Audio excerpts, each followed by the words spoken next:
Hi guys, here's another quick layout I did called Next Time. I thought I was done scrapbooking for the day and then I thought, oh, I can squeeze in another layout. This is an Instagram shot that I made from a picture that my stepdad took when we were in New York City. We actually didn't visit the Guggenheim, um, but beautiful, beautiful building from the outside. And I certainly want to go there the next time I visit New York City. So that was the inspiration for this layout, was just the whole idea of this is a place I want to go next time. And so I wanted to cut out one of these chevron shapes from this yellow basic gray paper. Uh, I find that the when you cut out a chevron, it really adds a lot of dynamic energy to a layout. And so that was the first thing that I started with.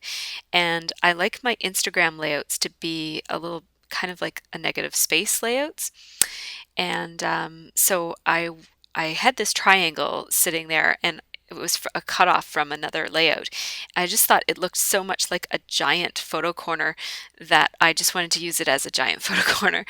So I put pop dots on it, and the problem with pop dots is that they make it a lot harder to layer because you can't pull things up quite as much. So when I put my pop dot layers down, what I've been doing lately is not taking off the backing of all of them. So I'll just stick it down with some of the pop dots and then use the other ones to just hold it up off the layout, but not necessarily hold it down to the paper.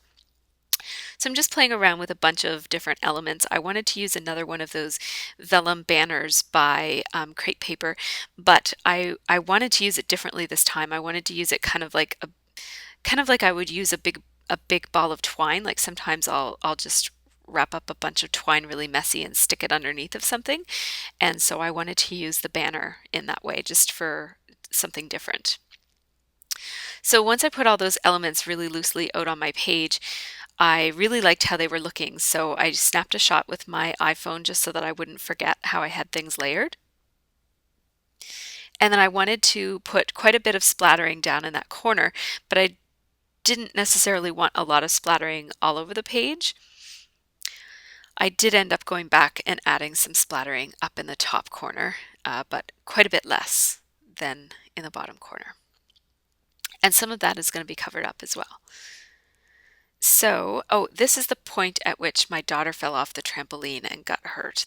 We have a no jumping with the door open rule, and that rule was not followed today, and she flew out of the trampoline. So that's why I left. And it ended up that my husband was taking care of it. So she wasn't seriously hurt or anything, but she could have been. So, um, so I'm just putting some of those elements back in place the way that I had them.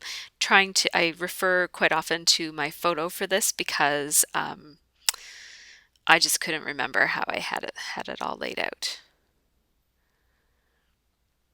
So there we go. And I don't know if you could notice, but I stuck it down mostly over on the left side, and the pop dots that are over on the right side, I didn't peel the backing off of so that I can still tuck things in behind a little bit easily. So that little library looking card is from the Fifth and Frolic collection. The background paper is actually not from the kit. Everything is from the kit in this layout except for that background paper. It's from the Everyday Eclectic collection by Echo Park. So I do fuss a little bit more than I need to with these little banner circles, but I just wanted them to look like they were messy. And you'd think that I could just leave them messy and it would look messy, but yeah, it wasn't looking the way I wanted it to. So I put some green washi tape on, and I put some above and some below the layout. And I actually, when you see the final photos, you'll notice that I actually moved this tape over. The top tape I moved over to the right, so it's not in the left anymore.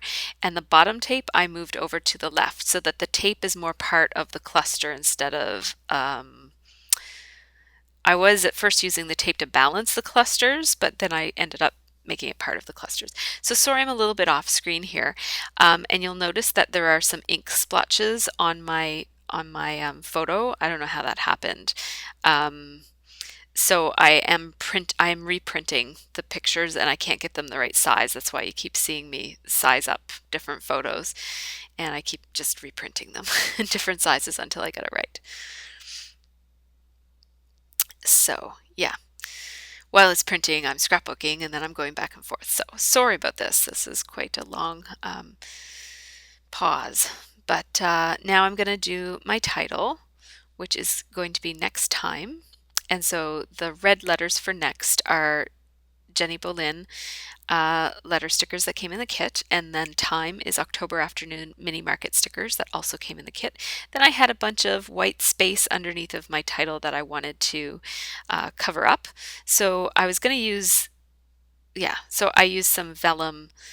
I had changed my mind on which one, but I used some vellum tape strips by Basic Gray that came in the kit. Everything, as I said, except for the background paper came from the kit. So now I'm just kind of fussing around with where those little circles are going to go. My hat is making the camera kind of focus funny, but there we go. I think I'm liking them now. And then I just sized up another photo there, I think. Yeah. So there, now I'm just, so instead of bothering with peeling up the photo, I just put the new photo right down on top of the old one. And you can't even tell.